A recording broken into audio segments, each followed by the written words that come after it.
অনেক অনেক বছর আগের কথা। এক দুষ্ট রাজা ছিল মিশরে। তার নাম ছিল ফেরআউন। সে নিজেকে বলতো আমি ঈশ্বর। মানুষকে সে অনেক কষ্ট দিত। একদিন আল্লাহ তাআলা ফেরআউনকে শিক্ষা দেওয়ার জন্য পাঠালেন তার এক প্রিয় বান্দা। তার নাম ছিল মুসা আলাইহিসসালাম। মুসা আলাইহিসসালাম ছোটবেলায় এক বক্সে নদীতে ভাসিয়ে দেওয়া হয়েছিল, কিন্তু কেমন অদ্ভুত কাহিনী! সেই বাক্সটি গিয়ে থামলো ফেরাউনের রাজপ্রাসাদের সামনে, আর রাজার পরিবার সেই শিশুকে লালন পালন করলো। বড় হয়ে আল্লাহ তাকে নবী বানালেন। তিনি বললেন, মুসা, তুমি গিয়ে ফেরাউনকে বলো আল্লাহর পথে ফিরে আসো। মুসা আলাইহিসসালাম আর তার ভাই হারুন আলাইহিসসালাম গেলেন ফেরাউনের দরবারে। তারা বললেন, তোমার অন্যায় থামাও, মানুষকে কষ্ট দেওয়া বন্ধ করো। ফেরাউন বলল, তোমার প্রমাণ দাও। মুসা আলাইহিসসালাম তখন তার লাঠি ফেললেন মাটিতে, আর সেই লাঠি এক বিশাল সাপের রূপ নিল। সবার চোখে বড় বড় হয়ে গেল।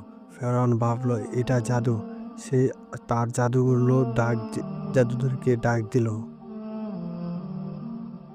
জাদুকর রশি ছড়লেন, তাও সাপের মতো লাগলো, কিন্তু মুসা আলাইহিসসালাম সব গিলে ফেলল। তখন জাদুকররা বুঝে গেল এটা জাদু নয়, এটা সত্য। তারা সেজদায় পড়ে গেল, বলল, আমরা ঈমান এনেছি মুসা ও হারুন প্রভুর উপর। ফেরাউন রেগে গেল। সে বলল, আমি তোমাদের শাস্তি দেব।